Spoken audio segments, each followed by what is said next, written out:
Assalamualaikum warahmatullahi wabarakatuh. Salam Baraya Handayani. Perkenalkan, nama saya Denda Wismana. Saya mengajar mata pelajaran PJOK unit kerja di SMA Handayani 1 Pamengpeuk.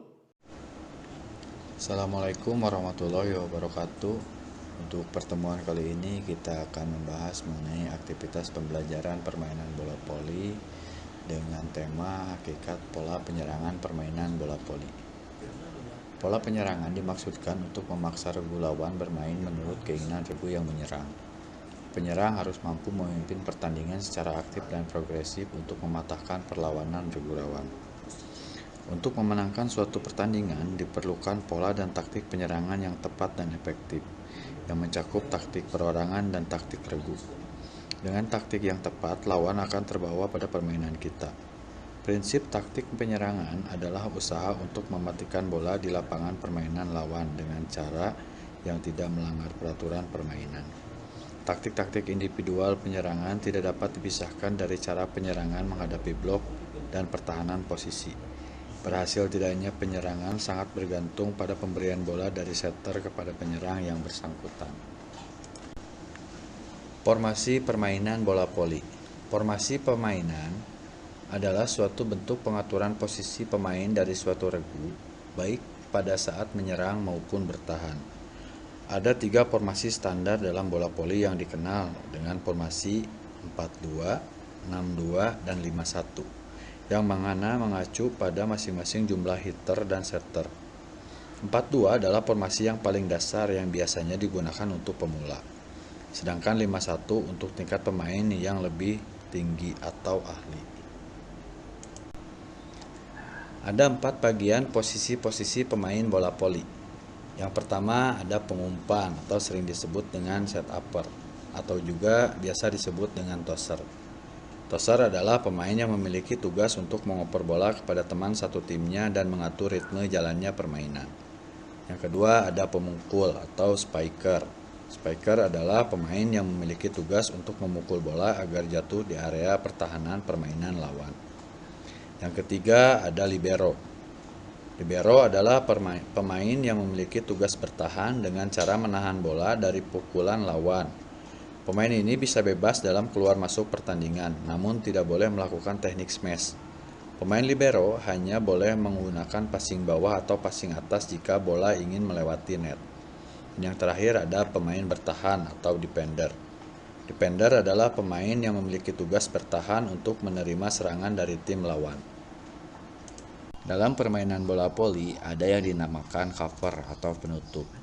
Penutup adalah pemain yang tidak melakukan blok dan bertugas menutup daerah kosong di sekitar blok. Cover dalam permainan bola voli adalah proses serangan yang berasal dari pantulan blok pemain lawan yang diteruskan oleh rekan seregu yang dioperkan ke pemain yang melompat segera setelah blok lawan. Cover ini cukup efektif dalam memberi efek kejut jika lawan lengah dalam bertahan. Dalam pola penyerangan permainan bola voli, ada beberapa sistem penyerangan yang dapat ditinjau dari posisi tempat penyerangannya. Komposisi pemainnya yaitu sebagai berikut. Yang pertama, sistem penyerangan dari tepi, yaitu posisi 2 dan posisi 4. Yang kedua, sistem penyerangan dari posisi tengah, yaitu posisi 3. Dan yang terakhir, sistem penyerangan kombinasi tepi dan tengah, yaitu posisi 2, 3, dan 4. Ada juga yang dinamakan dengan pola penyerangan high set dari posisi 3 ditunjukkan pada posisi 4 dan 2. Variasi serangan dengan menggunakan sistem high set akan memunculkan beberapa adegan variasi di lapangan. Hal ini terjadi jika bukan setter yang memberikan bola tersebut. Namun jika bola dimainkan pada posisi pemain di daerah 3 dan 2, setterlah yang memainkannya.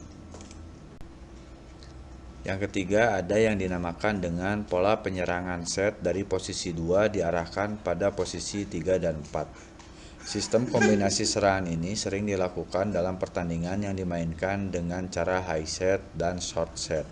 Akan tetapi serangan secara efektif dapat dilakukan oleh 2 pemain. Selanjutnya ada pola penyerangan passing pertama ditujukan pada posisi 2. Dalam sistem variasi ini, setter dapat memukul langsung bola tersebut atau dapat berpura-pura menyerang Selanjutnya, setter melambungkan jump set rendah atau tinggi. Selanjutnya, ada pola penyerangan dengan tukar tempat atau switching.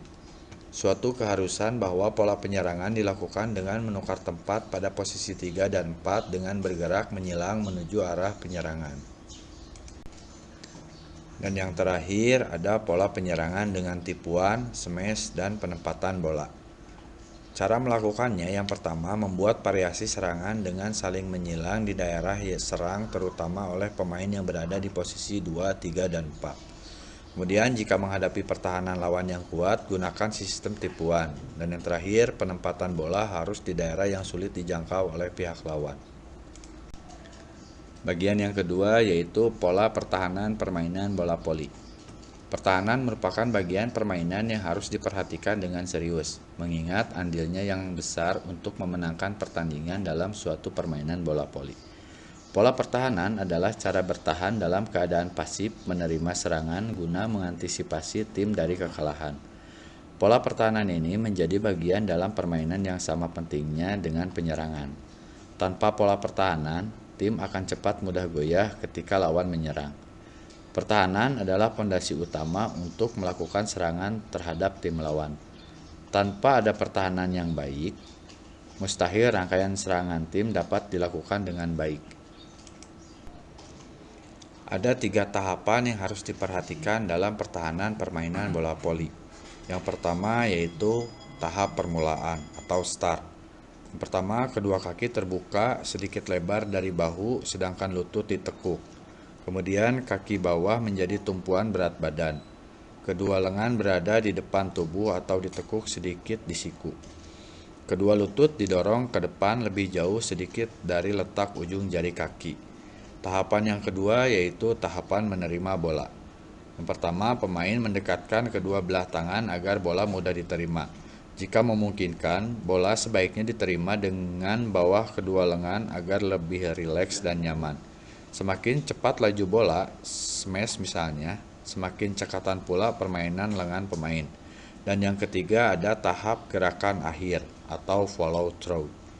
Si pemain membiarkan kedua lengannya terus melaju mengikuti ayunan lengan, lalu dengan cepat mengambil tempat pada posisinya yang baru di lapangan. Ada beberapa pola pertahanan. Yang pertama yaitu pola pertahanan dengan blok dengan 1, 2, dan 3 pemain. Cara melakukan pertahanan dapat menggunakan blok dengan 1, 2, atau 3 orang yang dilakukan dari posisi 2, 3, dan 4 dan disesuaikan dengan bidang jangkauan dari pemain yang harus diblok. Yang kedua ada pola pertahanan tanpa blok. Pertahanan tanpa blok dilakukan jika pemain lawan melakukan serangan dengan pukulan jauh ke belakang.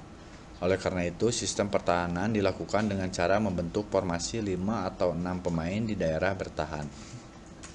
Dan pembahasan dari saya untuk pertemuan hari ini. Jangan lupa like, comment, and subscribe. Salam Baraya!